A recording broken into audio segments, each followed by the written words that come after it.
up, everybody? There we go. Everybody say what's up to Rocky. Y'all can't see him, but he back there knocked out. Well, nah, he worked.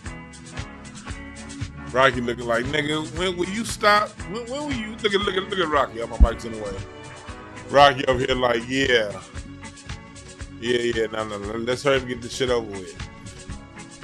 Rocky ain't fucking with y'all today. Rocky ain't fucking with y'all today. Usually I pick him up. He like, yeah, nah. Y'all get this shit the fuck over with so we can go back to having fun.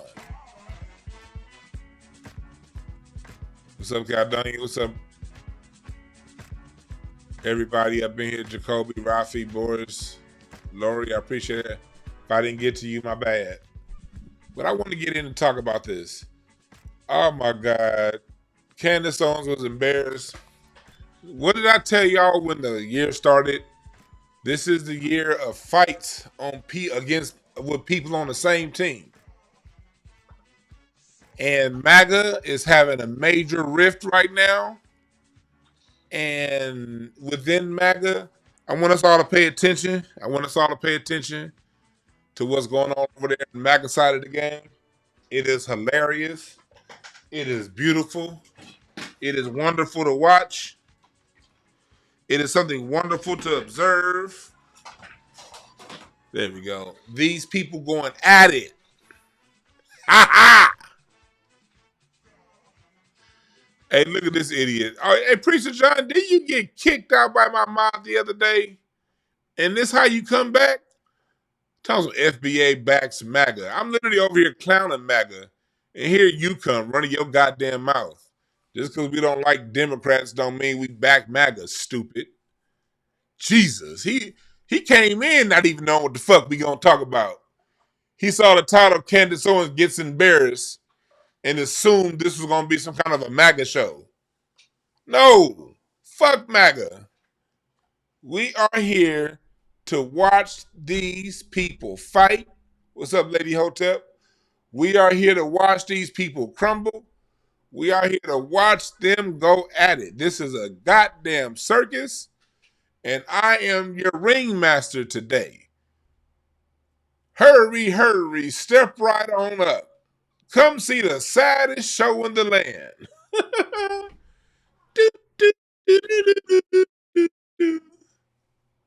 See the man who's been crying for 1,000,000 years. Nigga, that's what we here. I am your ringmaster, and I am here to talk about and showcase the sideshow.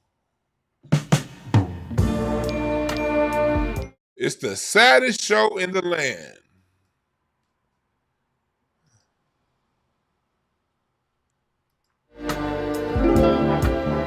Let's get to the bridge.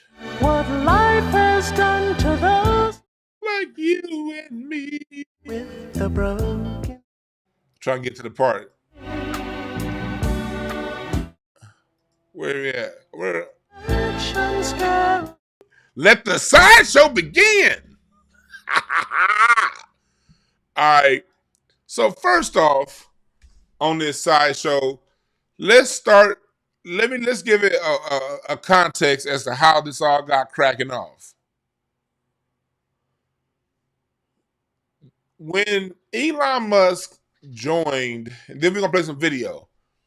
Let's just give a brief history. When Elon Musk joined the Republican Party, he brought in a new fan base to the Republicans. And if you're a basketball fan, I could put it like this. The MAGA cult from 2016, they were regular Laker fans. They was day one Laker fans. You know, it was all about America first with them. Like LA was all about championships with the Lakers. You know, it was all about the team. It was all about America first. It was all about no wars. You know what I mean? It was a lot of truth tellers. You know, let's get those Epstein files. And that's the original fan base. They're almost like, we can equate them to say, okay, and I'm a Laker fan, We're not MAGA Republicans. I'm just giving you an example. They the OGs, been around since day one. When Trump started running in 2015, these were the people that rallied around them. Us Laker fans, we grew up in LA. The team had a certain aura about us and a certain level of expectation. And then LeBron James comes to the Lakers. And he brings this sissy ass fan base that only cares about numbers, that all they do is jizz over this nigga, don't give a damn about the rest of the team. It's all about their hero. That's what it was when Elon Musk fan base came to MAGA. These were Democrats. They was jizzing over Elon Musk long before he became a Trumper. Elon Musk can do no wrong. Elon Musk is the richest man in the world. Elon Musk, he built Tesla. He's some jizz sucking ass Musk fans. They're like the bronzexuals to Laker fans. It was this unwanted entity that came in on an established fan base, and what you've seen in Lakerland over the last 8 years is a widening rift between old school Laker fans who care about championships, playing hard, you know what I mean, giving it up for the city, and these new sissy ass LeBron fans that only want to see their man get numbers and say, look at what he brought you. That motherfucker done missed the playoffs more in 8 years than Kobe did in 16. So that's what you're having right now with this whole rift between MAGA, traditional MAGA, and this new MAGA. So that was already there to begin with. But they played nice at first, you know. They all played nice together at first. It was, let's play nice. Let's all get along. All right, cool. And then a core tenet of established MAGA was broken when the United States started backing Israel the way they did. Those MAGA folks, those old school white supremacists, they do not like Israel. The old school ones. I ain't talking about the liberal ones. I'm talking about them right-wing ones. They don't like it. The whole thing. They hate it all. You ever see a cross-eyed redneck talk about the Jews? That is the funniest, best shit you'll ever see. They be like, I don't like the Jews. This is America's first, and I don't fuck with no goddamn Jews. Man, that shit be goddamn so funny. I'd be like, all right, Cletus. All right, you got it. All right, I'll holler at you. But if you want us to have a funny ass conversation, watch those rednecks talk about them. They hate them. I'd be like, well, since y'all so big and bad, do something about it. Don't talk to my black ass about it. No, none of y'all fuck with me, so I don't want to hear it. So the last thing I want to hear about is a white man cry about the Jews. Duke, man, look, you white, God damn it, go, yeah, go be white. Get the fuck away from me. I don't hate them the way I hate you. All y'all, I'm out of that fight. That's not my fight between white supremacists and Jews. That's y'all fight, nigga. Let me sit back and watch some basketball. So you got that rift. That was the first part of where it really started to fracture. First off, you back them.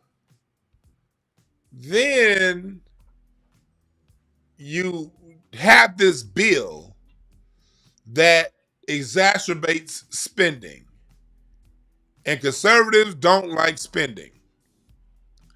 You're cutting a lot of services that's going to go to these conservatives. And they don't really like the big, beautiful bill. They don't.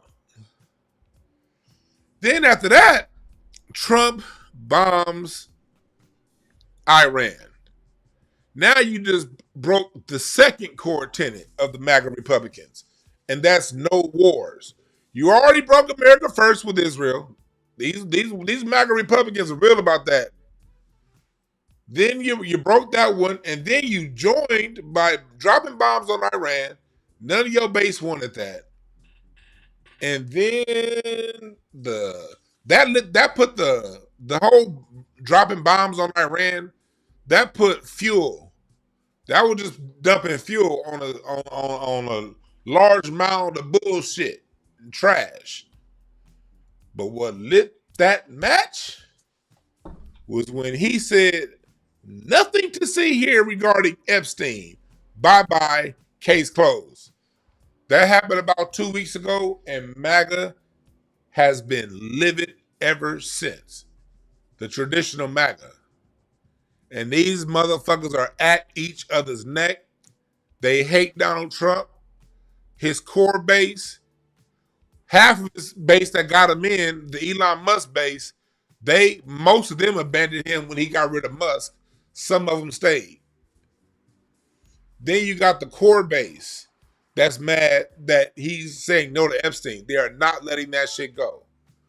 So, like in true white supremacist fashion, they start fighting one another. Exactly like I told y'all. Remember when I said a year and a half ago why I don't mind Trump winning? I said because Trump winning is going to make them have to face each other. It takes us out of it. And when they face each other, what do? They fight. The only thing that brings white supremacists together is their common hate for black people. That's what they rally around.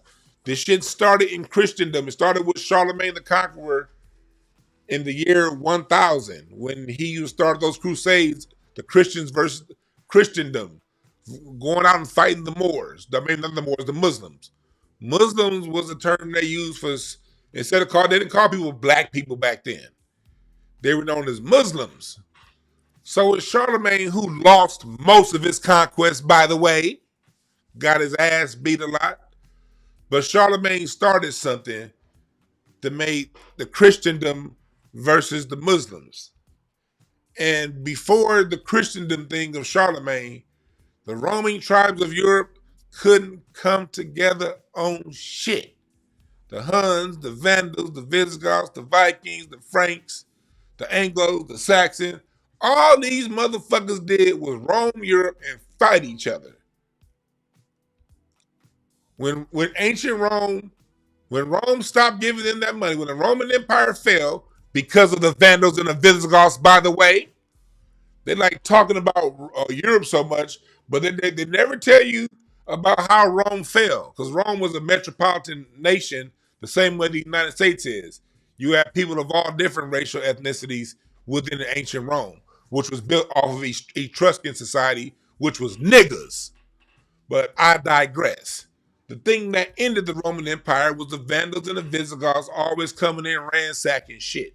And when Rome could no longer pay the Vandals and the Visigoths to stay out of Rome, they came and ransacked that, and they spent the next few hundred years roaming Europe and fighting each other, stealing, fighting, raping, stealing, and fighting.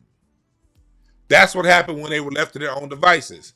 But when Charlemagne in the year 1000 came around and came with this Christendom bullshit, they rallied around that in search of sugar, in search of the Silk Road. And they used the Christendom thing, us versus the Muslims. And the Muslims was all niggas back then. All right? So we got to understand history. And the further you go back, the more shit makes sense. When you know history, you know one thing about the Caucasian. And this isn't all because, again, this isn't all this. We're talking about on a societal point of view. When you remove black people from the situation, all they do is fight each other. 200 years war. Go down the line in Europe. Hell, World War I and World War II. That wasn't nothing but white on white wars. They cannot hold peace without fucking us over. So part of me wanting Trump in there was to give them exactly what they want. Absolute. Everything. You ain't got no niggas around. So what you gonna do? You're gonna do just like them white folks in Manhattan Beach are doing right now. Fight each other.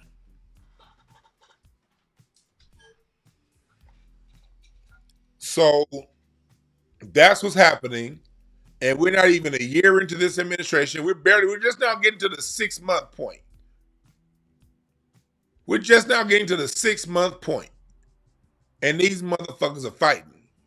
And within their fight, who are they most likely going to turn their attention to first? The black people. So now, you saw Nick Fuentes a couple months ago went at Jason Whitlock.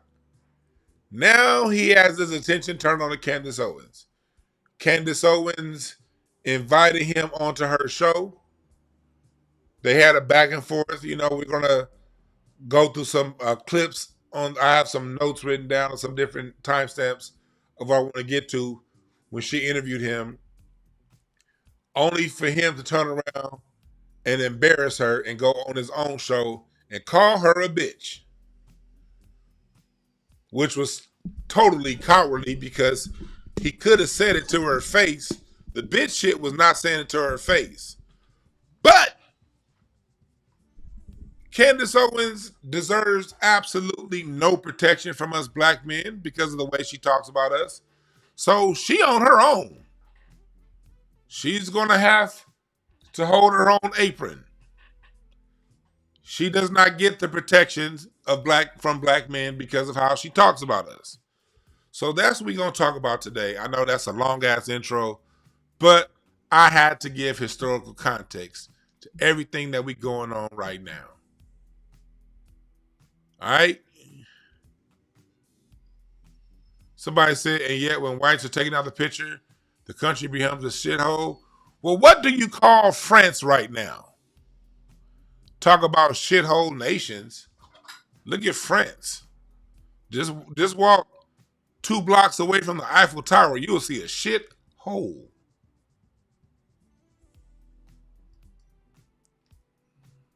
So you might want to calm down there, white guy in the chat room.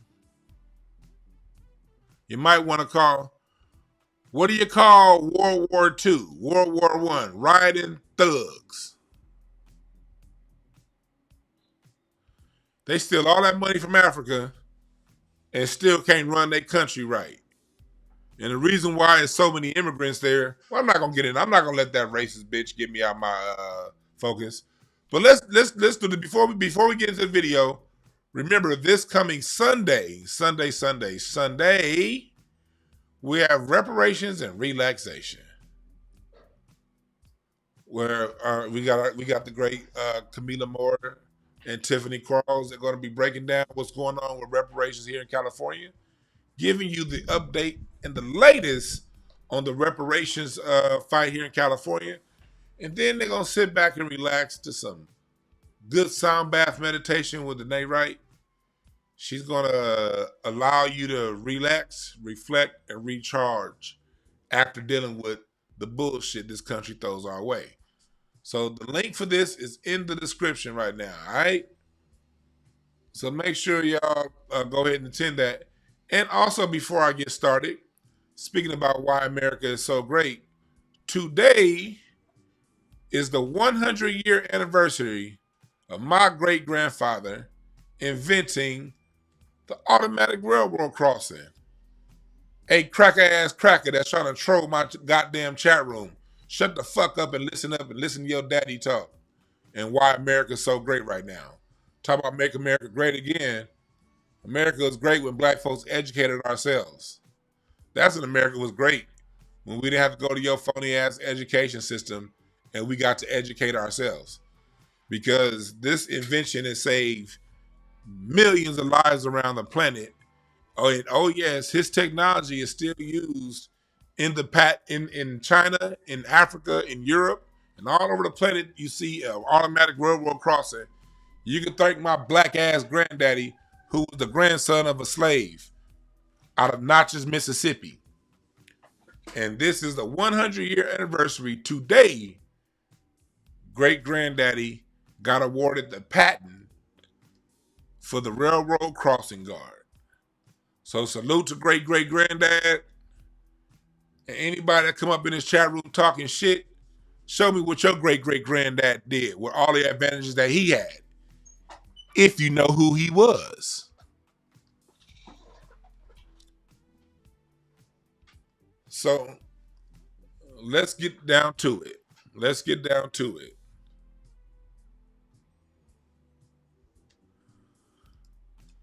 I'm gonna answer this question. He said, "Why can't we have our own spaces without y'all coming and starting shit?" Because, and that's a great question you asked there, my brother, and that feeds into today's conversation. It's the same thing I said when we started this show. Without us around, all they do is fight each other. So when we have message times amongst ourselves to where we're talking, they have to be there. They have to be in our spaces. It's like they have to. I was at the Hollywood Bowl this past Friday, and we were there watching Looney Tunes. And when I tell you, every time I go to classical music night, the way them white folks be feeling, last year when I was there to see Tchaikovsky, this year we just there to see some Looney Tunes, some cartoons. Man, them white folks was mad than the motherfucker, like always. It's like they was sitting there and you could feel the mayonnaise and anger just all in their spirit. It was like, what the fuck is going on here? You know what I mean? It's like they don't like this is what we was doing. This is what we was doing this past Saturday. When we walked in, when me and my wife walked in, and my boy Reggie, y'all know Reggie Edwards in the chat, one of my mods. He came with us. So we came in. We had the six person box, and there was only 4 of us. So they mad as fuck already that we sitting there coming in with the liquor on point to see Bugs Bunny with the wine and the table. They mad as fuck when we walk in. And what made it worse, we pulled out some fried chicken. I got some Wingstop on on the way to this motherfucker. We came to see Bugs. This is what we came to see. We didn't come to see them. You see the orchestra?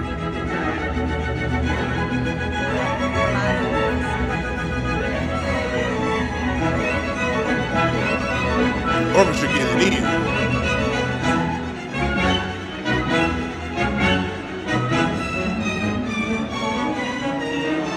Coming to see that. We coming to see Happy Birthday Bug.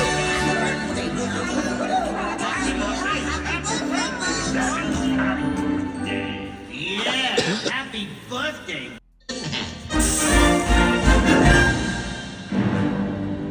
So this is what we coming to see.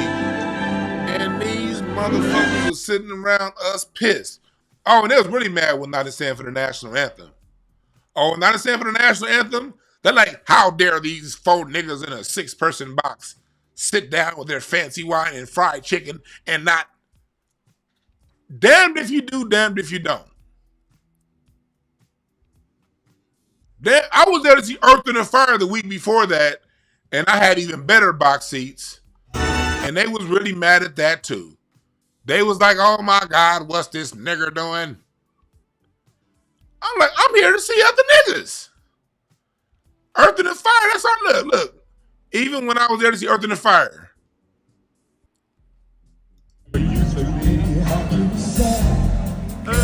Something happened along the way.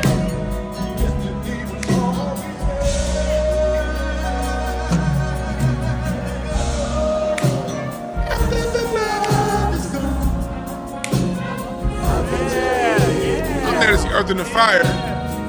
These motherfuckers at the box behind us was mad than the motherfucker. How are these niggas sitting in front of us?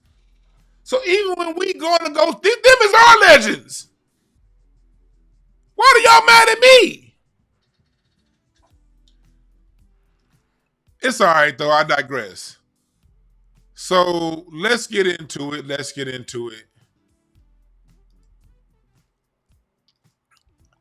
We're going to get into this show that Candace Owens invited Nick Fuentes on white supremacists, open white supremacists. And they get in, they talk about this is how he starts off talking to Candace. He not starts off, but listen to how he kind of compliments her and then goes into why he's a racist and then what's wrong with the ghetto. Listen to this dickhead talk, and we are going to break down what he says line by line. All right, let's go. I don't know that I was doing it because everybody else was doing it. I was doing it because that was just the first thing I read, because that was the stuff that was out there. And then, yeah, I mean, and then you went through it. I mean, and hey, and likewise, credit where it's due. You know, maybe I've been unfair to you. I don't know you, you know, and like you said, we talked once and twice. We finally got there. No, but it's true. And this is the first time I've met you and I don't know you. So, and I'm willing to admit if I'm wrong, you know, maybe I've been unfair to you.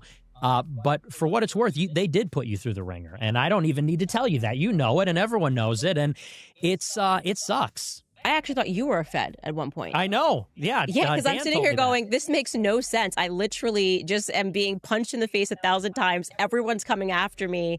What did I do? I tweeted the hashtag Christ is King. So they're talking about now. You see, this is about an hour and a half into the interview, hour and 22 into the interview. He talked. I just want to establish how pleasant he is towards Candace Owens during this interview. Even when they disagree, overall, he was still pleasant, which is going to be a lot different than his tone when he goes back onto his own platform. So I want to play that part just to establish how they talked about their difference, yet they were pleasant towards one another. All right? Now they get into talking about race and racism. All right, this is where it starts to get real interesting right here. Well, let me go a little.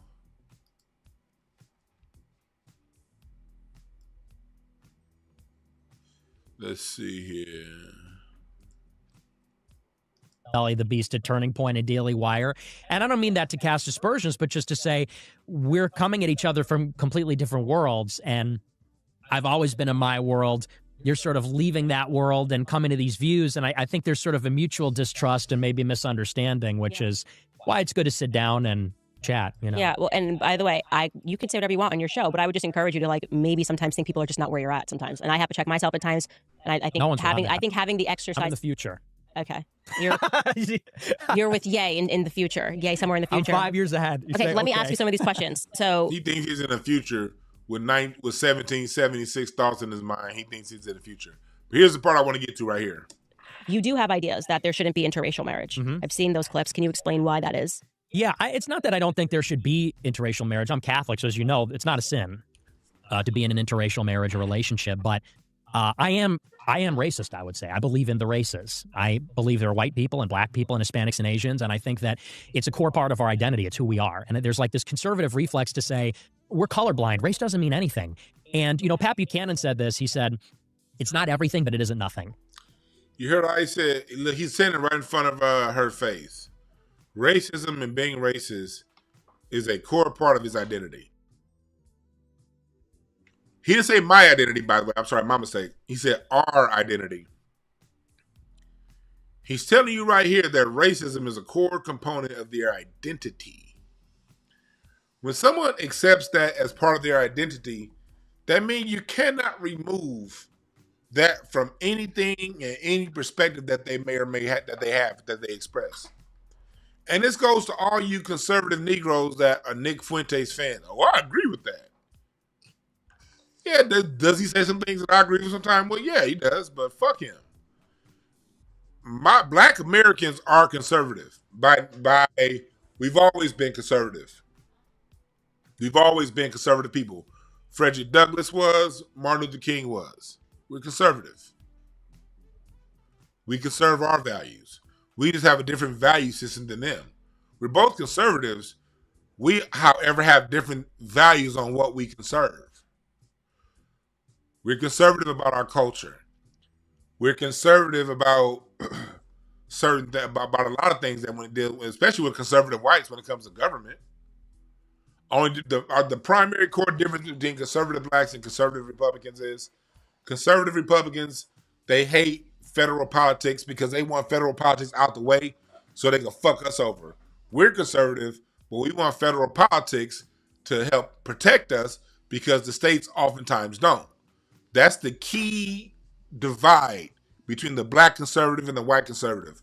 Outside of government, because government stole from us, we tend to want government to give back what they stole. White conservatives tend to want government removed, except for when it's their time to steal. You see how that works?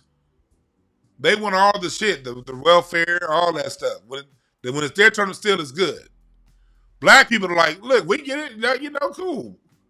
But outside of that, those federal differences, blacks are conservative ideologically, we're politically conservative generally. We agree with liberals on the federal government creating laws to protect us. That's where we agree with liberals on. Except for liberals use that to protect themselves through the form of immigrant laws and sexuality laws and corporate laws. Can't ever forget corporate laws. So, but he's telling you that's a core identity of his side of the fence. Yet and still you always got goofy ass niggas. Well, we cool. I like, man, they still cool, man. They ain't racist. He just told you. So let's keep going. And I definitely lean more towards the latter, which is it really is a core part of who we are. Our culture, our heritage, our ancestors, our customs, all of it. It's not that I don't think that two people can fall in love from different races. Of course they can. And they have throughout history. And the races have mixed throughout history and assimilated. But for someone like myself, I always say on my show, it's just my value. I want to marry someone that looks like me, that comes from a similar background, because I want my kids to look like me. I want my grandkids to look like me. But sorry, I just want to make sure, did you say I'm a racialist or I'm a racist? And he already said they're very, very, very, what did Dr. Francis Cress Welsing say? Their biggest, what's the race's biggest fear? Genetic annihilation. So although he's a Catholic, according to him, and he shouldn't have racialized point of view, he still does, because what's deeper than his Catholicism is white supremacy. All you have to do is read the ISIS papers and just listen to them talk. Just listen to them talk. Everybody want to come around saying, oh, Dwann, you doing too much. You always talking race. And this is happening right in front of Candace Owens' face. And she's going to go right back being a MAGA conservative Republican, thinking that she has a common cause with this guy. For a long time, I would say I'm racialist. Now I just say I'm racist. Okay, so when you say you're racist, because these definitions get changed around, racist, anti-Semitism gets expanded. What do you mean when you say I'm a racist? Because I think most people watching this would go, if you are a racist in the traditional sense of the term, why are you on this podcast, right? Wouldn't you just go, you know what, Candace is black, and therefore I don't want to speak to her. Right. Certainly not going onto your show and saying, why won't Candace have me on? That doesn't really seem to line up with the traditional sense of the idea of racist. So yeah, and I'm being a little tongue in cheek. I mean, for the purpose of understanding. Listen to what she just said. And this is to all you niggas. See, a lot of niggas, they think Candace Owens is smart because she speaks clearly. A lot of you black bozos is just as bad as white people when it comes to that. Y'all see a black person that speaks clearly and sits up straight and quotes a couple random book lines, you automatically think she's smart. She literally just said, but a lot of you bozos think like her, by the way. Let me take that back. Y'all agree. We'll go back to what she said. She basically said, since Nick Fuentes is coming on her show and speaking to her, a black woman that doesn't align with traditional races. Hear that again. Podcast, right? Wouldn't you just go, you know what? Let me go back a little bit further. 27. Let me go back a little further. Anti-Semitism gets expanded. What do you mean when you say I'm a racist? Because I think most people watching this would go, if you are a racist in the traditional sense of the term, why are you on this podcast, right? Wouldn't you just go, you know what, Candace is black, and therefore I don't want to speak to her. Right. Certainly not going onto your show and saying, why won't Candace have me on? That doesn't really seem to line up with the traditional sense of the idea of racist. So it does not line up with the traditional sense of racism. Theodore Roosevelt invited Booker T. Washington to the White House. First time a black man was invited inside the White House. The same Theodore Roosevelt that in the Battle of San Juan X'd out the black Buffalo Soldiers and wrote their history out of that battle, only for his white Rough Riders to be in the center of the photo and get all of the credit when he and his Rough Riders stayed at the bottom of that hill while the black Buffalo Soldiers charged that hill and won the Battle of San Juan. Same Theodore Roosevelt that wrote plenty of racist laws, scaling back the advances black people got during Reconstruction. Further, whatever little was left over during Reconstruction, Theodore Roosevelt did his best job to strip away from black people's rights, down to ignoring what happened down in Wilmington when that black town was seized and taken over and the black leadership kicked out. White, when it comes down to it, we've had Abraham Lincoln would speak to Frederick Douglass, but he also said if he can keep slavery and preserve the Union, he would do so. And he said that the white man in America has the right, basically, to be first. That's his right. We saw during the 60s, racist white media journalists invited Malcolm X and Martin Luther King on and Stokely Carmichael on all the time.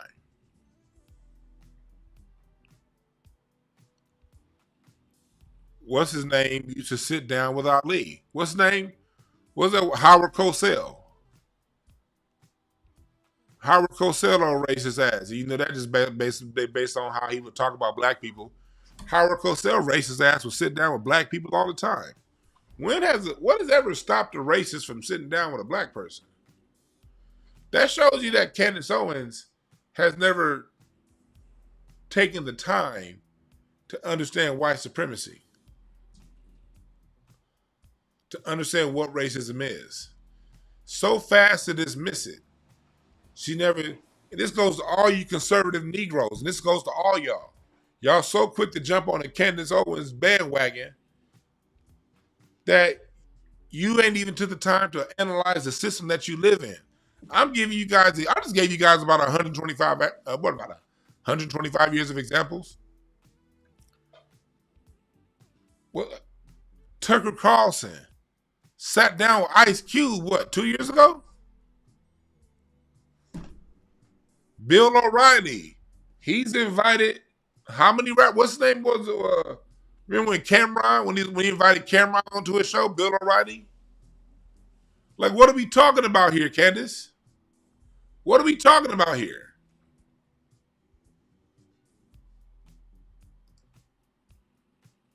We can continue to go down the list.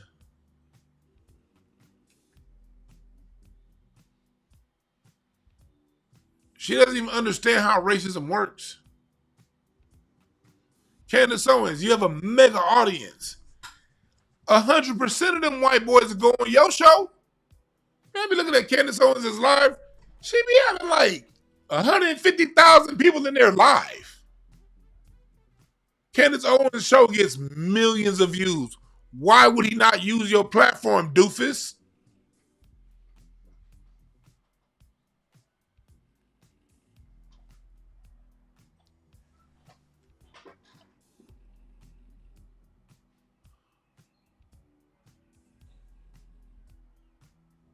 Let's keep going. Yeah, and I'm being a little tongue-in-cheek. I mean, for the purpose of understanding, I'd say my views are I'm a racialist. But I do think that we... Let's keep going past. Let's get to this part where we start talking about Compton.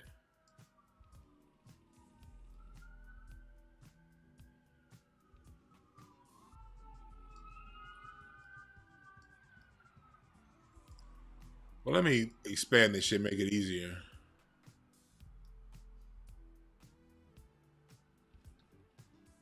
A black neighborhood, we know what that means and why the property... Here we go. Now they're talking about black neighborhoods. Listen to Candace Owens give this dude a platform to talk like this about black people. Post-racist. You're sort of after this craze where everything was racist. It's sort of this recognition that. Well, first he checked. Oh, let me go back. Because first he checked her. He checks Candace Owens and then starts talking about black people at large. And watch how shit allows this to happen. Right. The traditional sense of the idea of racist. So yeah, and I'm using it. I'm being a little tongue-in-cheek. I mean, for the purpose of understanding, I'd say my views are I'm a racialist. But I do think that we need to deconstruct this idea of racism in the sense that, look, you're black, I'm white. It is what it is. For my entire life, people have been walking around in eggshells about the subject of race, about white people being racist. Can I say this? Can I say that? Can I have this opinion? And me, I'm sort of, Gavin McInnes said it like this. He said, you're kind of post-racist. You're sort of after this craze where everything was racist. It's sort of this recognition that we live in a heavily racial world. And, look, sometimes we have racist feelings. Racist feelings like I want to live in a white neighborhood. mm-hmm. I don't want to live in. Dr. Claude Anderson said years ago in Black Labor, White Wealth, he said back in the 90s, because back in the 90s, that's when white people were being nice and not saying anything. It was very hush-hush to talk about racism. Dr. Claude Anderson said back then that that's going to be gone by the year 2000. White people are mad, they're angry, and they're only going to go so long before they start expressing that again. So had this dickhead, had Candace Owens not been so busy reading Thomas Sowell and reading Dr. Claude Anderson, should have been ready for this.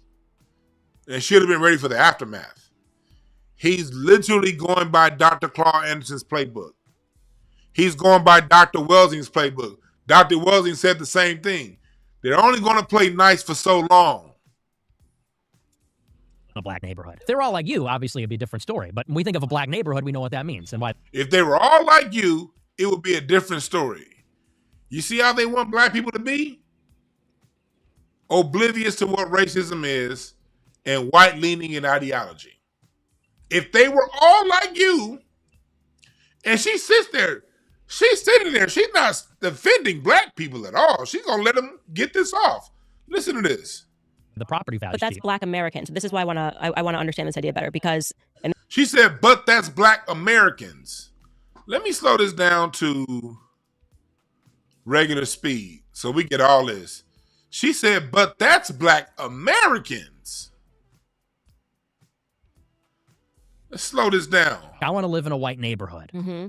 I don't want to live in a black neighborhood. If they're all like you, obviously it'd be a different story. But when we think of a black neighborhood, we know what that means and why the property value. But that's black Americans. This is why I want to understand this idea better because. She said, he said they're all like you, it would be different.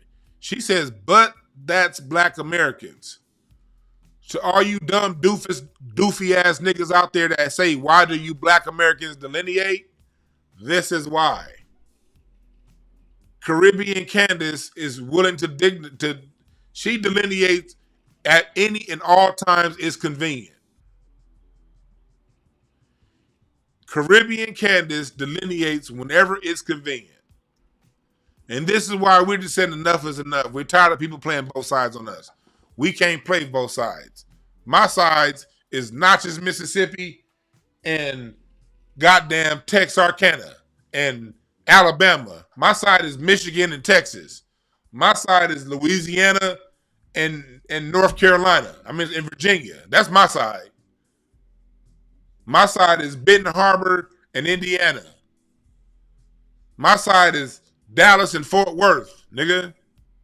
My side is Overton, Texas and Lufkin, Texas. This is why we delineate. My side is Kentucky and Milwaukee. That's my side. Oh, but that's black Americans. No matter what side I go to. Oh, want to go to Tulsa? That's my side too. My great-grandfather, Mr. Foster, was living in Tulsa when that massacre happened in 1922. Only for my great, beautiful grandmother to be born there a few years later in 1931. But, I'm sorry, 1929. But my great-granddaddy, Mr. Foster, was living in Tulsa. So she's talking about but that's black Americans. Y'all see why we don't fuck with her?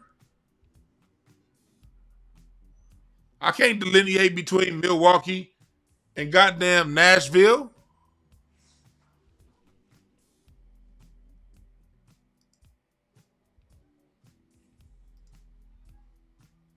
This is why we delineate.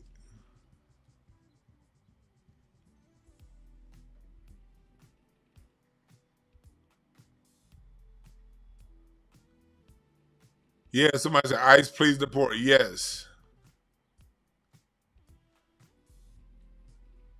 So let's keep going. And this is kind of something my cousin has said, which I guess you could say is a racist statement, but she says that white people in America are the white trash of white people in the world, meaning that like there's a special category of uniquely that you don't see when you're dealing with like white Americans here, that if you went across to just, I mean, like Switzerland, you wouldn't see this version of a white person necessarily, or this, you maybe went to the continent of Africa, you don't see this version of a black person either. Like even if you went to like to the tribes out in Africa that still exist, they would be a far cry from a black American living in a neighborhood in Compton, right? So I'm trying to understand if you're actually, you think that it's all black people are like this, or if your world is kind of... She went from white people being discriminated against across the world and being prejudiced against. And that's true, because when the term dirty Americans is in reference to white Americans, because that's just how white people talk. How did he get to Compton? Let's play that again. Meaning that like there's a special category of uniquely that you don't see when you're dealing with like white Americans here, that if you went across to just, I mean, like Switzerland, you wouldn't see this version of a white person necessarily, or this, you maybe went to the continent of Africa, you don't see this version of a black person either. Like even if you went to like to the tribes out in Africa that still exist, they would be a far cry from a black American living in a neighborhood in Compton, right?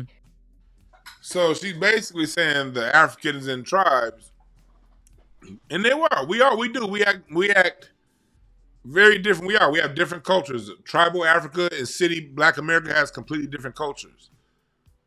But bitch, my Uncle Bingo had a house in Compton. And yes, I'm using the word bitch, because now you're talking about my family. My Uncle Bingo owned a pawn shop and 7 different houses in Compton. Compton wasn't always a ghetto. My Uncle Stanley had a house in Compton on Castlegate and Alondra. These are good, decent people who bought houses in a suburb where Compton... Do people know that Compton has farms? Like most of Compton is farmland. If you buy... Compton got a bunch of houses that are 2-bedroom, 1 bath, but it's sitting on a 1/4 acre of property because they have a whole ass farm in their background. Compton got farms all throughout Compton. Horseback. When I went through Compton in the 80s as a kid, it was nothing to see people riding a horse down Greenleaf. These are civil people. And in the early 80s, Candace Owens loves any kind of government conspiracy she can think of, but she tends to ignore the effects of the crack epidemic of the 80s that came on the heels of the heroin epidemic of the 60s. They threw heroin our way. We kind of fucked us up. It kind of like dazed us. And we was like, but we stand on our feet. And then they threw that crack at us.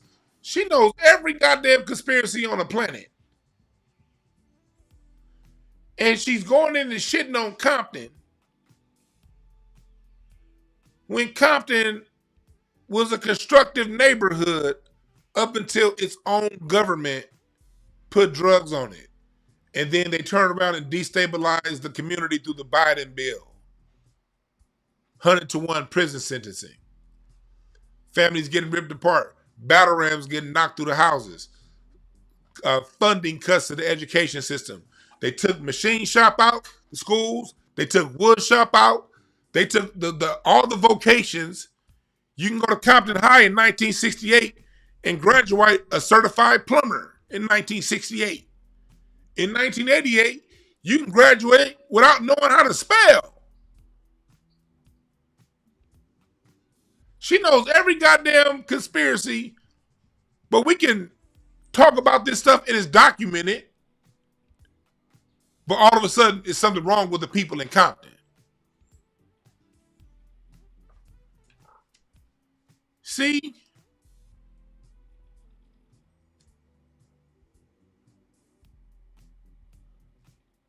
Somebody said Compton was dangerous before the Biden bill.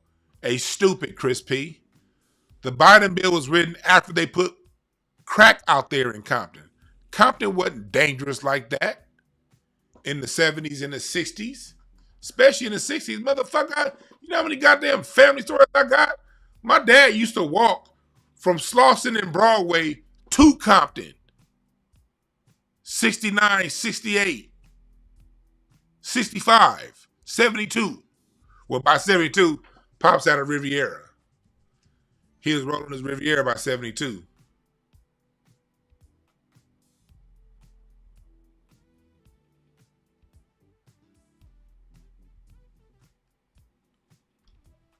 So let's keep going.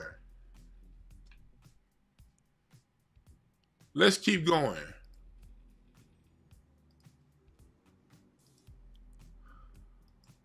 So I'm trying to understand if you think that it's all black people are like this, or if your world is kind of colored by this is what's going on in America.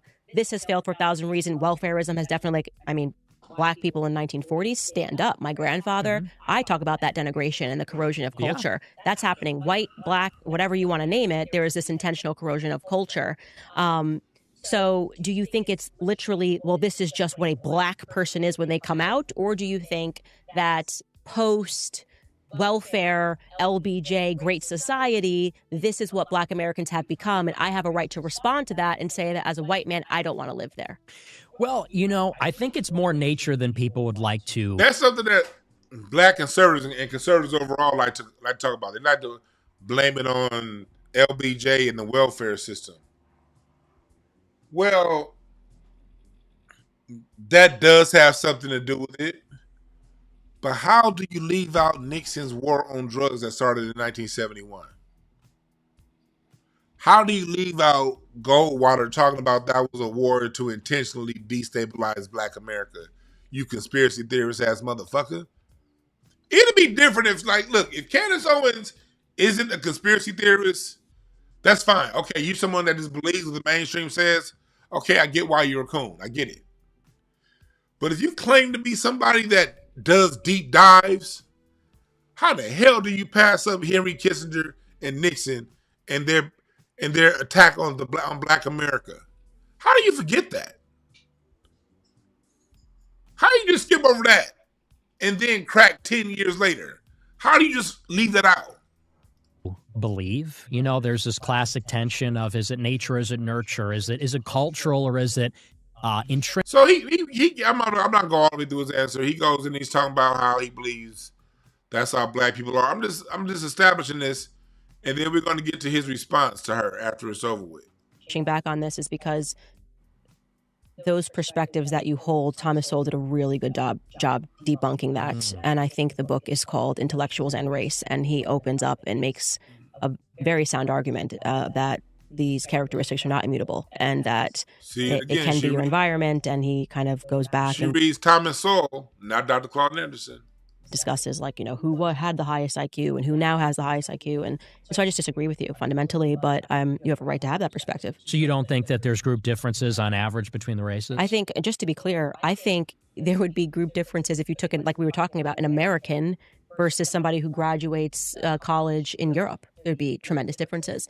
Not tremendous, but yeah, there would be slight differences. Yeah. But you don't think that racially there's differences between races? I think. Yeah, because we have huge differences culturally. So going to your point of saying, I don't want to live in a black neighborhood, well, neither does LeBron James when he gets money, right? And there's a reason for that, because there is something that's happening culturally in black America that's been going on for a very long time. But that thing, I would argue. Herder, the reason why black America is messed up is because there's something culturally wrong with us. Not the jobs being taken, not the intentional drugs that were put in,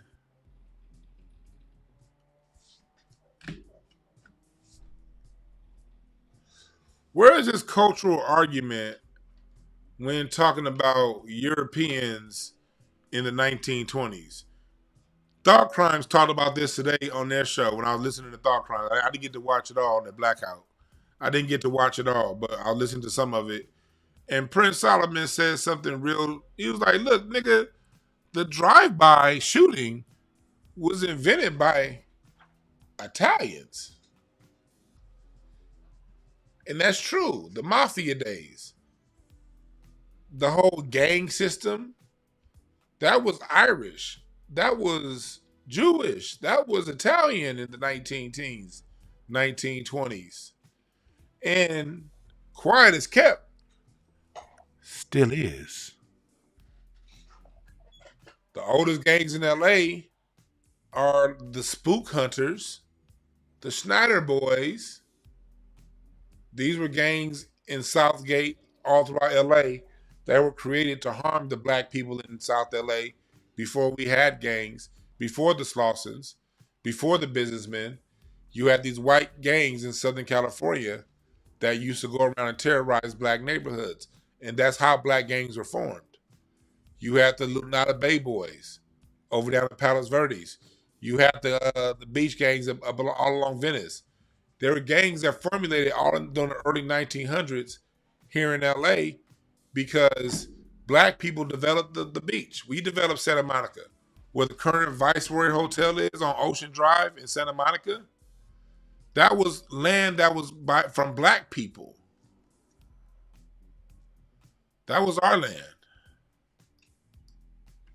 And they took it. And it was the gangs that helped run black people out, the white gangs. Same thing we did with all this beach land in America and in LA. Do you guys know that part of the reason why gang culture is so synonymous with LA is because white gangs were the first ones? You want to talk about Compton? You stupid motherfucker. Look up the history of it. This is Compton right here. This is Watts. And in LA, back in the 40s and the 30s, the Mason-Dixon line was Alameda Street, right here. You see, this is Jordan High School, where a lot of you musicians, Charles Mingus and them went to high school. And there used to be a train. Now the train line is underground. But this train line used to be above ground. And black people were boxed into this area, red line into this area. My great-granddaddy, when he moved to LA from Ben Harbor, Michigan, after inventing the automatic railroad crossing, he moved up here in this area, right over here. My great-granddaddy lived in a house, where's 22nd? We're on 32nd. This is where my great-granddaddy moved to. I can show you his house, goddammit, when he moved to LA. Where is it at? Right here. When my great-granddaddy moved to LA in the 1930s, boom, he moved in his house right here. Right along Central Ave, where during this time, there's a Renaissance period going on in LA. A black Renaissance. The same way Harlem had a Renaissance is the same way Detroit, Chicago, Oakland, all the black cities in America were having a major renaissance during the 20s and the 30s. And in the 30s, during the Great Depression, it was black people that were the ones that kept Cadillac in business, because when the banks failed, black people didn't have any money in the bank. So we didn't lose a whole lot of money because we didn't have a whole lot of money in the bank. So this is what we were doing, Candace Owens, before we were forming gangs. This bakery right here is still black owned. This a bakery, 27th Street Bakery, was black owned back in the 40s, and it's still black owned today. So this is what we were doing at the time. Miles Davis, John Coltrane, all throughout the 1940s and 50s were known to travel these streets and play. We didn't have gangs back then. But the white folks that lived on the other side of Alameda, they did. And that was the northern part of LA. And then when you get down to Compton,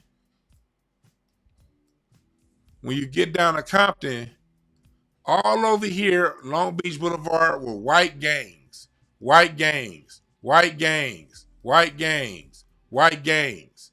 So the black people in these neighborhoods had to create gangs to protect themselves from white gangs and the LAPD. Same thing when you back out and go to the pallet. There's a gang called the Lunata Bay Boys.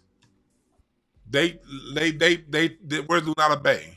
I think it's over here. You park over here, Lunata Bay. God damn it, the Point Vincent Lighthouse. They're gonna take your lights out. Here's Lunata Bay right here. One of the longest standing gangs in LA. Y'all think I'm lying? Chat GPT. Let's just go and talk about this. Since y'all want to talk about culture and bullshit. Y'all want to talk about culture, Candace Owens? Let's go.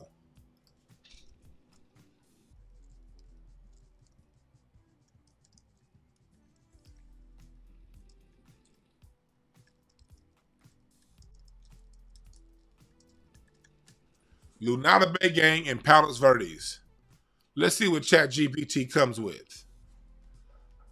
A self-appointed survey gang active since the 60s. It goes back further than that. And it talks about this. It goes back further than the 60s. But look, there was actually even a federal investigation on them back in 2016. Because what happens is those gang members end up becoming Palos Verdes police officers. They become Palos Verdes city councilmen. And they're now 3, 4, and 5 generations of this game. Question, if it's a cultural issue, why do people who live in these beautiful motherfucking houses, very rich people, look at how beautiful Palos Verdes is. Look at how big these houses are. Why in the hell do they need gangs? Why is it if you go surfing right here in this bay, people are going to come out from these big, beautiful ranch-style homes? Look how big this goddamn house is. You want to talk about culture, you bitch-ass Nick Fuentes and Candace Owens or whatever the fuck your name is? Why do people who live in these palatial estates need gangs to stop people from surfing right here? Motherfucker. All throughout here. Y'all know about Bruce's Beach in 1923? Y'all heard about Bruce's Beach getting taken? Because all up and down California in the late 1800s, early 1900s, these was black neighborhoods. White folks didn't know what the fuck to do with the sand. So we got kicked to the beach. That's why we was here. They didn't know how to work the topography of the land. El Segundo Beach. Do you know in 1920 that there was supposed to be a Coney Island for the West Coast built right here where you see El Segundo Beach? This was supposed to be a black Coney Island. But when black people secured the permits, secured the land rights, got funding, and was about to build the shit, white people who lived here in El Segundo came and burned it down. You want to talk about culture, you bitch-ass motherfuckers? Candace, whatever your name is, and Nick Fuentes, you square jaw Mad Max Animaniacs looking bitch. Come over here to the goddamn Viceroy Hotel.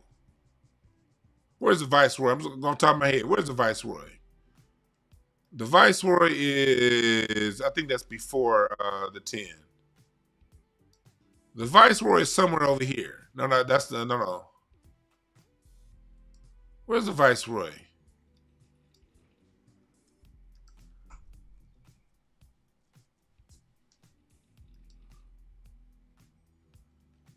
Okay, I know it wasn't too far off. Right here.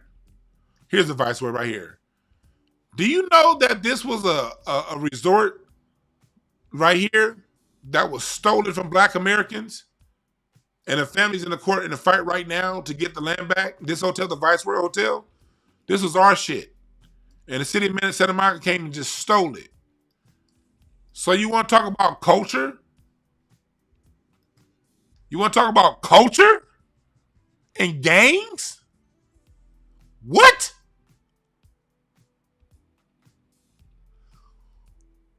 One of the major Hells Angels hubs is Venice Beach. You want to see some goddamn Hells Angels in the 70s? Stand right here. Well, this is Santa Monica Beach. They be there like a motherfucker too. But even now, fuck the 70s. Even now, you want to see some fucking Hells Angels, some white gangs? Come on over here to this beautiful land. LA had to spend millions and millions and millions of dollars, even though they still be here. LA had to spend millions and millions and millions and millions of dollars to clean up this shithole. When I grew up here back in the 80s, this white shit, this Venice Beach was a shithole. Go back and watch that movie, White Men Can't Jump. Go back and watch White Men Can't Jump. This was a shithole because of white gang activity. And you want to narrow this shit to Compton? You dusty bitch.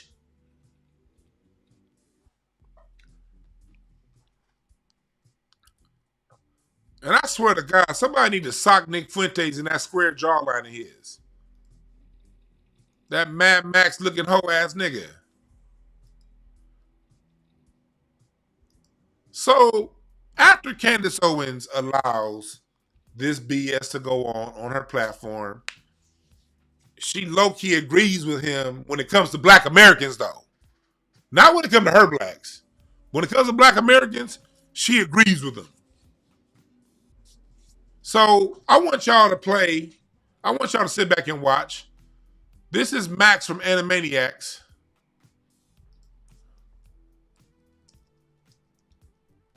We're Animani, totally insane. Pinky and the Brainy, Animaniacs. Jump going to Mac. What's his name? Where's Mac? What was the picture? What was that kid's name on Animaniacs? Was it Max? Why can't I get an image of Max?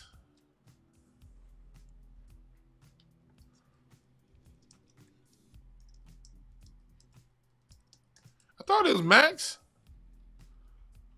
Where's his image? What was that little rich kid name? Montana Max. Montana Max. Thank you, chat room. Here we go. This is Montana Max. So we're about to sit back and listen to Montana Max and listen to how he just straight up obliterates and disrespects Candace Owens to the highest form. We're going to cover my face up here and we're going to listen to Montana Max and his response after she yucked it up at him. Listen to what he has to say to her. And above all else, put some respect on my name. He's talking and to her. I hit the nail on my head at the end. I kind of went off. And I said, look, I was 17. What's your excuse? You got married later than me. You got red-pilled later than me. You became a truth teller later than me. And you haven't gone through a fraction of what I've gone through. And she wants to call me out. That's what she texted me. She goes, I'm calling you out. And my response to that is, bitch, you have no right to call me out. And maybe it's time for you as a woman to sit down and shut the fuck up. That's me, a man. You want to say, make me a sandwich? Okay. This is me, a man, telling you, a woman, to sit down and shut the fuck up before you call out anybody else. Sit down and shut the fuck up. Bitch. I'm so sick of it. She's got her book, Make Me a Sandwich. That's the book cover. Her book cover is her sitting cross-legged. I'm gonna sit her book is her sitting cross-legged, make him a sandwich. Okay. You want that, huh? All right. Well, hey, listen, Daddy's home. You're an incel. A real man is home. I'm pulling up my sleeves. You want to call me out? Sit down and I want to make a point. As much as I agree with him going into her and I would not protect her because you see how she just threw black America under the bus. Look how much of a hoe these white supremacists are. Dude, you was in front of her. You could have said all this shit, and this is what I want black folks to know this. How much of a coward these white supremacist men are. This Montana Max looking hoe ass bitch couldn't even say it to her face. He was all yuck. This is Montana Max when he's in front of her. This is Montana Max while he's in front of her. Where is it at? What was that? The 122 mark?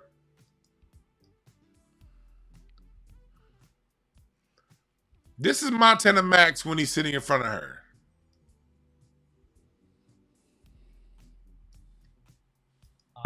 Maybe I've been unfair to you. I don't know you, and like you said, we talked once and twice. We finally got there. No, but it's true. And this is the first time I've met you and I don't know you. So, and I'm willing to admit if I'm wrong, maybe I've been unfair. But for what it's worth, they did put you through the ringer. And I don't even need to tell you that. You know it and everyone knows it. And it sucks. I actually thought you were a Fed at one point. I know. Yeah. Yeah, because I'm sitting here going, this makes no sense. I Look at literally him. just am being punched in the face 1,000 times. Everyone's coming after me. What did I do? I tweet the hashtag Christ is King and like my whole life is over. And now I kind of understand that it was because people were watching your show and they were. Right. And truly, people can just be ignorant. It's just, like I said, not. I would not describe you as like all the moms are lining up to watch Nick Fuentes. Some moms love me. Some moms love you, There's I'm some sure. Moms But...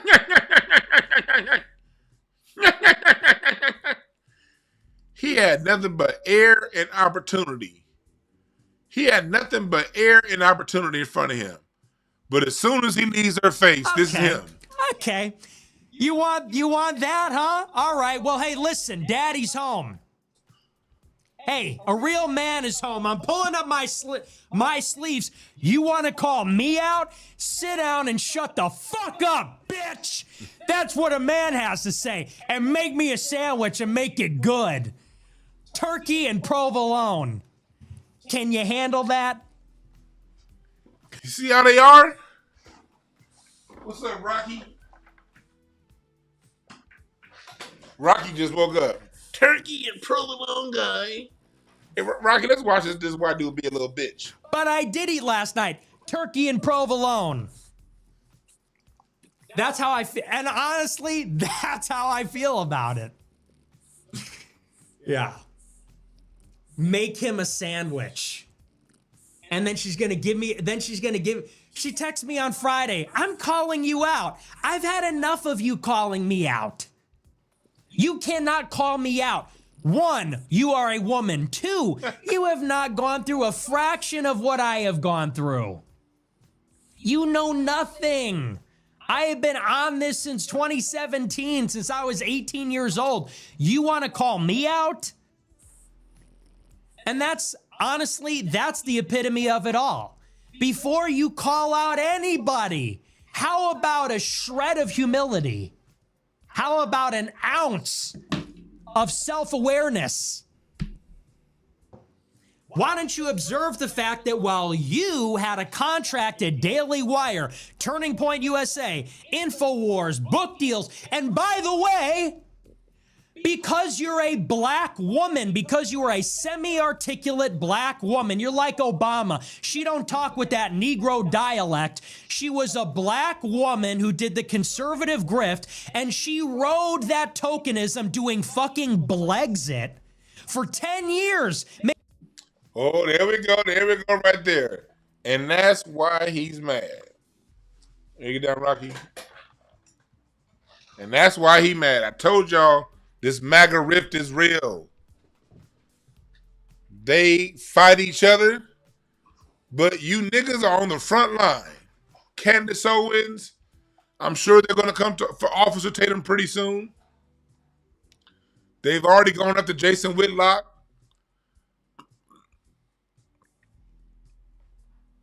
These white men are mad, and they perceive black people that are in that conservative space as having some sort of a leg up. And they do oftentimes but that's for them. They got to blame their own white supremacist folks for that. White supremacists are looking for a black person to mimic their talking points. Don't get mad at Candace Owens. Get mad at the same system that you benefit from, you stupid motherfucker. Yeah, she did get to the front of the line. Who put her there, you dumbass? A white person. Daily Wire, it's a white boy. He acted like Candace Owens got pushed to the front of the line by Essence Magazine.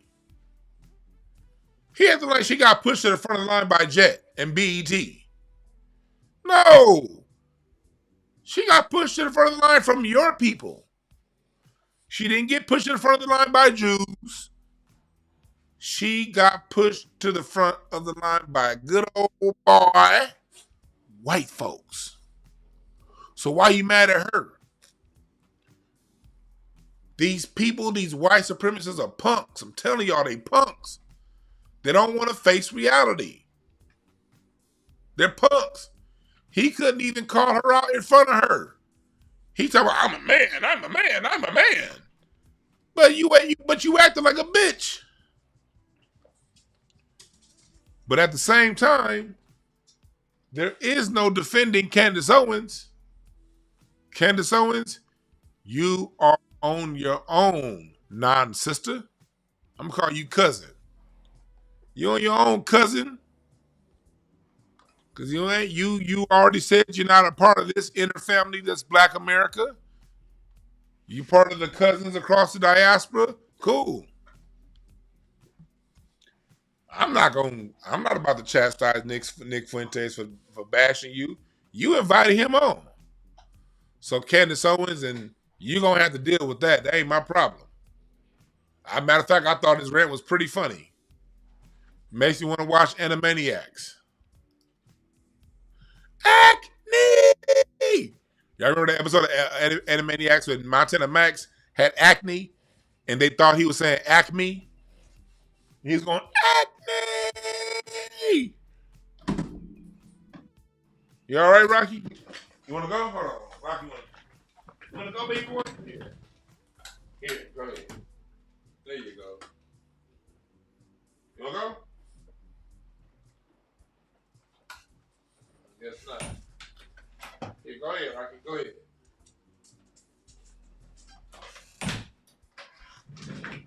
Cool. Rocky had to get up out of here.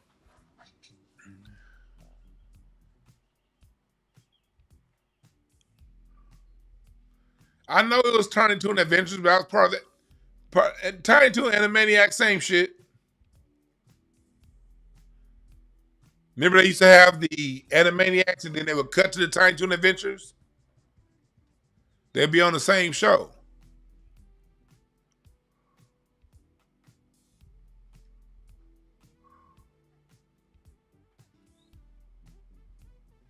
So he's mad. And then somebody said, well, he's been demonetized and can't make money online. She can. That's where his stupid whiteness comes into play. Candace Owens, at least, and she was demonetized for a while, but Candace Owens knew to fall short of causing and rallying violence. Nick Fuentes used to support violence on these social media platforms. These social media platforms, no matter how white supremacists they are, they cannot afford the lawsuits from people that are fanning the flames of violence. So Nick Fuentes can bitch and moan all he wants about being demonetized, about being kicked off. You also supported a lot of violence. And that's where all social media apparatuses come out and limit you because of the liability that they're under. Because you know why, Nick Fuentes? They stop at violence? It's because your people are most likely to shoot up schools. And what happens when white people get shot up and white people decide to sue? They win. When niggas decide to sue, a nigga can get locked up for 40 years and he'd be lucky if he get $1 million. Let 2 white kids hear a gunshot. $40 million settlement. This is where your system is crumbling in on itself. So the system that benefits you, Nick Fuentes,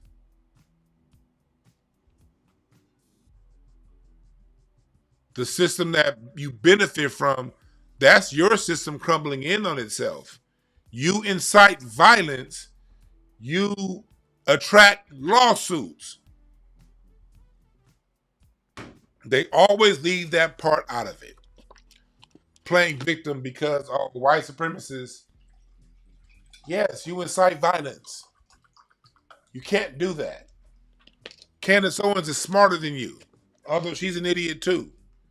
She knows to stop short. Candace Owens knows she can say all she wants. Jason Whitlock knows he can say all he wants. Just stop at violence.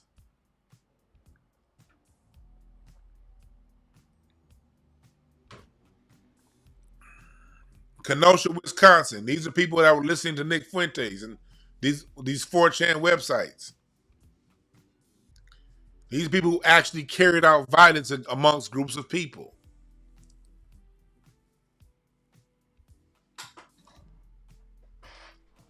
So he's over here playing victim when he openly and willingly crosses a clear line. The violence line is very clear in America. And the reason why it's clear is liability from lawsuits. So you see this MAGA rift, and it goes deeper than what's going on with Candace Owens and Nick Fuentes.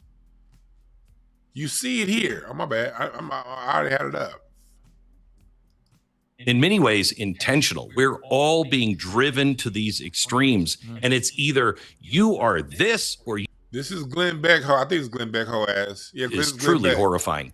But there's a lot of people that I disagree with that I can still have conversations with. I think this is, in many ways, intentional. We're all being driven to these extremes. And it's either you are this or you are that. And there's nothing in between. That's not real life. All life has nuance. There's no way to navigate. There's no way to defend ourselves, our culture, if we all must be 100% this or 100% that. And you know what? And I genuinely believe it's been fueled by social media, because what social media does, it fuels tribalism, where people, in the end, they become so tribal, and the echo chamber keeps reinforcing this one singular worldview, that when facts change, they don't want to accept it. If it is negative to their tribe, and it reminds me, I read a book about this several years ago, where I talked about, if you go back in 2,000 years, you would have genuine tribes, right, in the world. And they would be on their own, and they would dress a certain way, and they would cut their hair a certain way, they would eat certain food, they would drink certain. This is basically Piers Morgan talking about the tribalism that's going on within. I don't want to play the whole clip, but that's basically Glenn Beck and Piers Morgan talking about the tribalism going on within MAGA.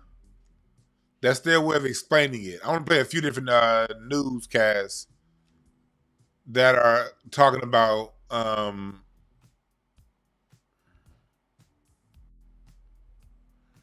Trump his old ways not working. Because Trump, what's happening is you got this major rift going on, but Trump's traditional ways of rallying the troops aren't working. Listen to this, watch this article, watch this story on CNN. I got way too much open.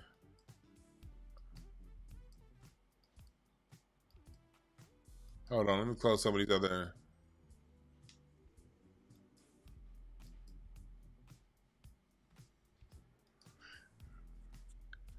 What the hell?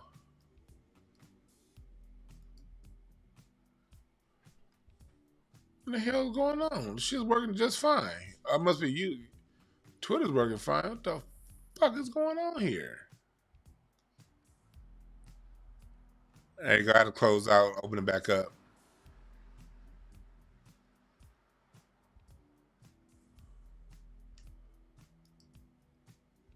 Let me go back.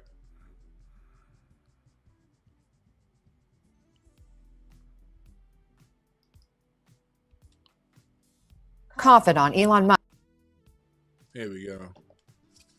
The MAGA fault line seems to be widening from a fracture into a Grand Canyon-sized chasm after President Trump called the very MAGA supporters who reelected him stupid. and foolish for refusing his demand to back off the Epstein files. It was former Trump confidant Elon Musk who dragged conspiracies of an alleged secret Epstein client list back into the mainstream spotlight. He posted again overnight and reacted to the president's calling it all a hoax, a complete 180 to what he's been suggesting for years. And it is Musk's so-called free speech remake of X that is now feeding the theories and the MAGA divide because of them. Just listen to how some of the most vocal MAGA loyalists are now breaking with the president. If you talk about this, I'm going to excommunicate you. Well, you're not the Pope, bro. I mean, you're not speaking from the throne ex cathedra. Why did they say there was thousands of hours of tapes of people doing horrible? Why did they say that? Right. Didn't Pam Bondi say that? I mean, we're getting flooded with thousands, hundreds of thousands of comments that are very unhappy about this. President Trump was elected primarily to go after the deep state. We want to go after the deep state. It seems like you think your base is stupid. That's how I feel. I feel like Trump thinks his base is stupid. Bringing this into the public arena was President Trump. That's a matter of historic record. Okay, much to discuss here with me now. So I want us to point out and just look at this rift that's going on with MAGA. This shit's amazingly funny, dog. This shit's hilarious.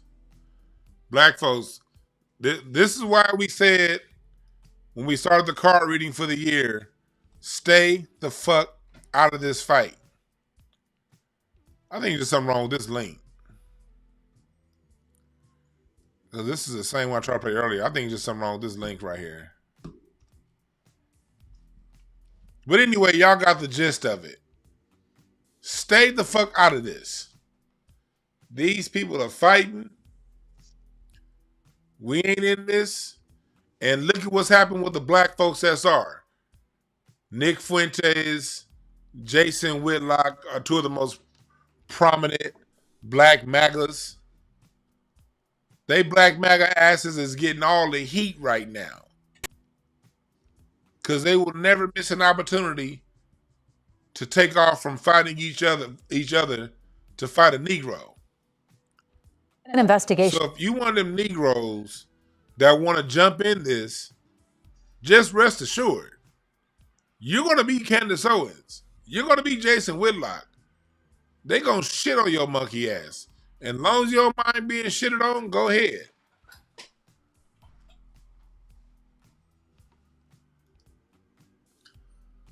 This whole situation that's going on right now with the Epstein thing, that is fucking them up. You had Israel, their anger at Israel, followed by their anger at bombing Iran, followed by their anger at this big ugly ass bill. Now you got him saying the last thing these MAGA Republicans was holding on to you for was they thought these idiots thought Kash Patel was gonna come in and change the FBI. Black people, pay attention. These are the same people that always talk about us and call us crazy for voting for a particular party, thinking that's gonna do something. We weren't crazy. We had faith. It's just a lot of us have broken off with that faith. Everybody has faith in this government. That's how the fucking government exists. Not real. It's fiat. The Republicans and the Democrats both require all of our conscious a critical mass of us to buy into the bullshit. The same people that called you crazy, look at them. They bought into the bullshit. And guess what's happening? The same thing that happened with black Americans when we thought President Obama was going to be it. I want y'all to see the parallels. Remember we thought Obama was going to be something? And in the first term, we still had all the, yeah! But when that second Obama term came in, and by 2013, we started to realize Trayvon Martin happened. I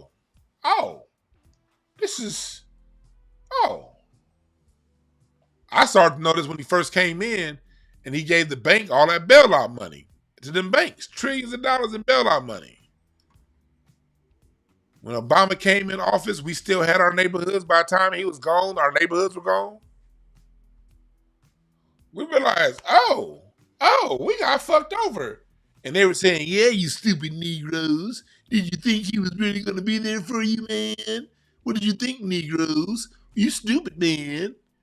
Now, them same ones that said Trump, MAGA, make America great again. You even had the unfunny ass Andrew Schultz coming in talking about how disappointed he is in Donald Trump.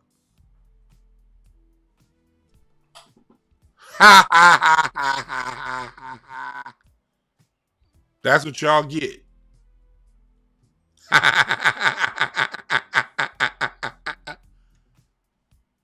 I'm having a good time watching y'all faith crumble right in front of my face.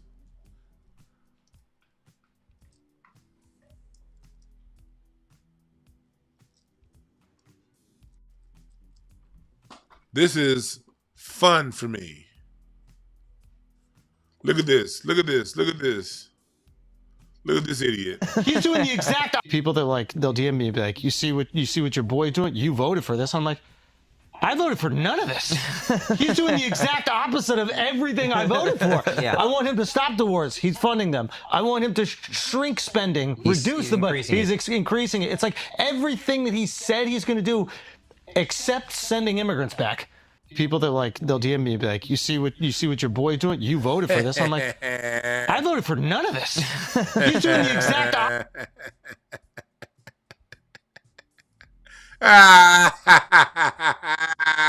Republicans always increase spending, stupid. God damn. Reagan. These Republicans are dumb than a motherfucker. They cut taxes for the wealthy elite. And all the rest of us are left footing the bill. Reagan did this shit. Dummy. Bush 1 did this shit. Dummy. Bush 2 did this shit. Dummy. The fuck? And these are the people that whenever you see a black person stub their toe on the side of a door, they want to be all up in our world. All up in our world. See, if you leave us the fuck alone and mind your goddamn business, you would have seen this Trump bullshit coming. Fucking idiot. Oh, he's a Republican. He's not going to start any war. Nigga, Bush started 2. His daddy started 1. Reagan had all kind of covert military operations going on in Afghanistan and Iraq when he was president. Cold War versus Russia, all that shit going on. And you thought, these people are fucking idiots, y'all. Even the people that present themselves as smart. Candace Owens, these are fucking idiots.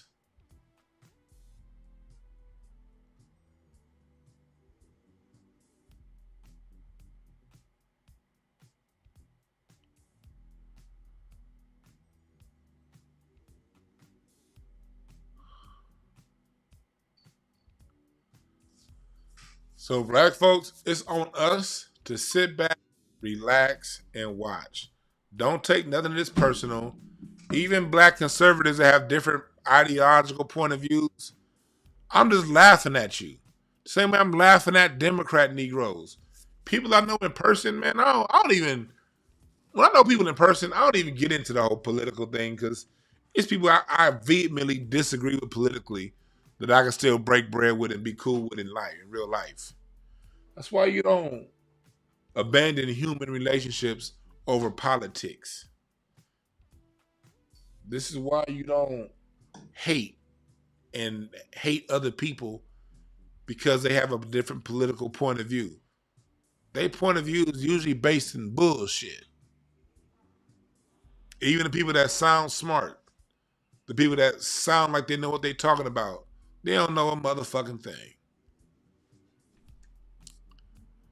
I don't even talk to my family about politics because my family still wish Kamilah got in office. Just like a lot of y'all families, especially the older generation, they see Trump, man, I'm leaving that conversation alone. I'm not about to have any ill will towards anybody who's been good to me in person over a political point of view. I'm talking about we have people, y'all got people out there that picked your kids up from daycare when you couldn't make it. You got people out there that shot you a quick 100 on Cash App when you needed it most. You got people out there that gave you a discount that helped you take your kids to football, basketball practice, and you falling out over a difference of a fucking political point of view. You mean to tell me you're going to turn your back on somebody who in real life did some beautiful things for you, your children, your cousins, because you differ on how you view Donald Trump? Donald Trump fooled his own people. Why the fuck would you fall out with somebody in real life over this dickhead?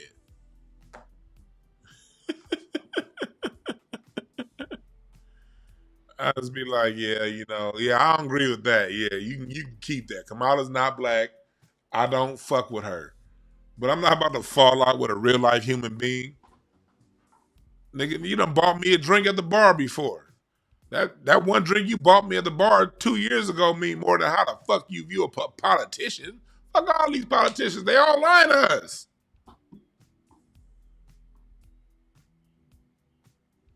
They all lying to us. Democrat, Republican, they're lying to you.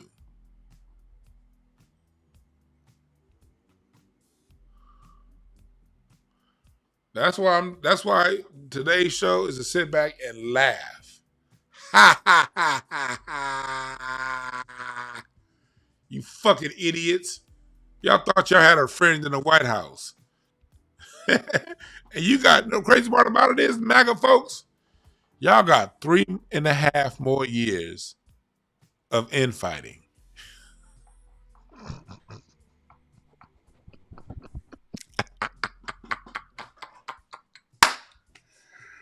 Oh shit.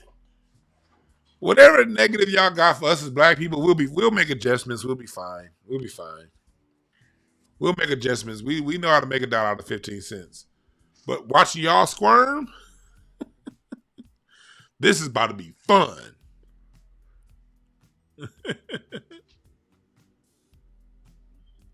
But before we get out of here, we're going to close out with this day in white America. I saw this story on the news. This shit was hilarious.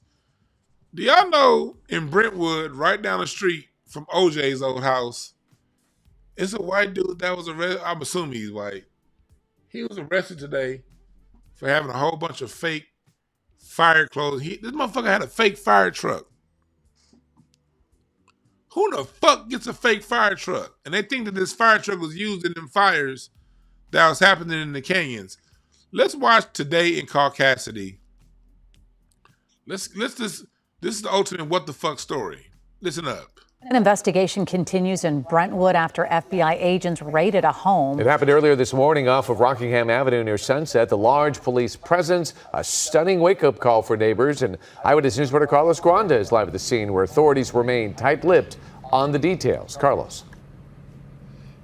That's right. Those neighbors still have a lot of questions about what happened. Why was there this raid this morning?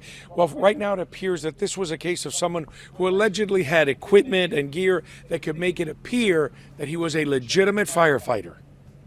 The FBI, LAPD, and other agencies came to the home on Rockingham Avenue early this morning. They found this fire truck inside the property. It's an older model dating back to 1986. It also had burn marks on the top. One person said they're looking to see if it was out during the Palisades fire and if the suspect could have been impersonating a firefighter. Records show the registered owner of the truck is the Santa Muerte Fire Department. That name was in the news before. Back in 2023, this man, Andrew DeBoer, was accused of impersonating a law enforcement officer in Chino Hills. According to the San Bernardino County Sheriff's Department, DeBoer was wearing a law enforcement uniform and had a firearm. He also wore a badge that read Santa Muerte Fire Department, which investigators say does not exist. No word if these two cases are connected. The fire truck today had official state plates. The plate was removed and the fire truck was towed away. Agents also searched several other vehicles. Neighbors say there has been police activity here, but nothing like this. We heard the helicopter just circling above the house. house, and so we looked out, tried to see what was going on. Didn't know what it was, but came to check it out and saw, FBI's here, police are here, so, and this abandoned fire truck is here, so curious to find out what happens. And one other neighbor who didn't want to be identified said she believes. So there you have it. This motherfucker not only had a fake fire truck, he had fake plates and a fake registration to a fake city.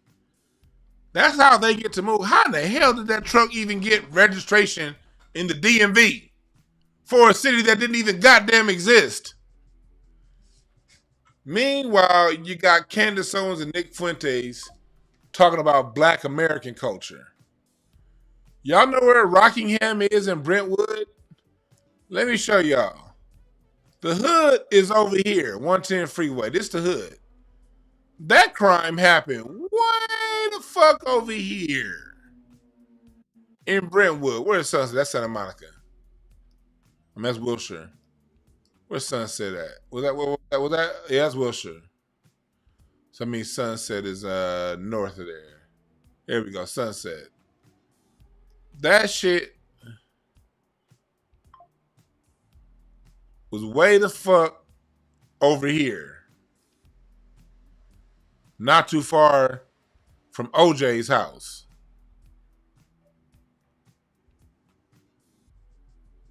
Here's Rockingham right here. That's where this crime happened. You see, you got UCLA. It's not too far from UCLA. Not too far from Holmby Hills, Bel Air. Not too far from Murphy Ranch. This white supremacist Nazi talk about culture. Do people even know that over here in Murphy Ranch, this was a white supremacist training ground during the 1930s and 40s and for the Nazis? And when Charles Manson was living, they said that he was renting out a house right over here off Old Ranch Road, not too far from Murphy Ranch. But that's another story. We'll talk about Charles Manson and all of the white artists that was part of the Laurel Canyon murders throughout the 60s and the 70s through now, which is over here. Talk about hundreds of white folks ending up dead in a small amount of time, all connected with Laurel Canyon. We'll talk about that non-black violence culture later. Today we've had enough time. So, but yeah, this is what you're getting from people talking about our culture. They're over here stealing goddamn fire trucks in neighborhoods niggas not named O.J. Simpson are not allowed to live in. Yeah, that's right. That's right, and it's crazy. That's right down the street from O.J. and Nicole Brown Simpson. Right down the street from that shit, man. But there you have it. You can still sign up Sunday for the 3rd class, Black American Music Family Tree. The history class for the youth and for adults if you want to enroll in. Please, if you're part of that class and you did not, we have some new signees, and so I'm not sure who got the course materials and who didn't. So if you did not get course materials and handouts from the class, email me and I'll send it right to you, all right?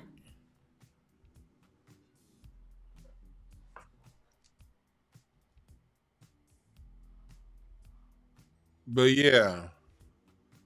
All right, thank y'all again for listening. I appreciate the super chat, Victor Villain. I got a couple super chat. Boxing Logistics said, Logic said, Nick Fuentes, tight respect. FBA, she threw us under the bus fast. Nick Fuentes noticed her weakness and that's why he destroyed her. That's a good point of view, Boxing. Yeah. He saw her back off real fast. Fuentes gets another coon. Yes, he did, Victor Villain. Oh yeah, Sherry, I appreciate the super chat. Let me at least say what's up to the super chat before I get up out of here. Sherry, I appreciate the super chat. Nidra, I appreciate the super chat. Dana, I appreciate the super chat. All right. Thank y'all again for listening. And remember, there are no perfect messengers, only perfect messages. Those willing to pick up the game. Get ready for a late night live tonight. I think we're gonna have a late night live tonight. All right. Y'all have a good one.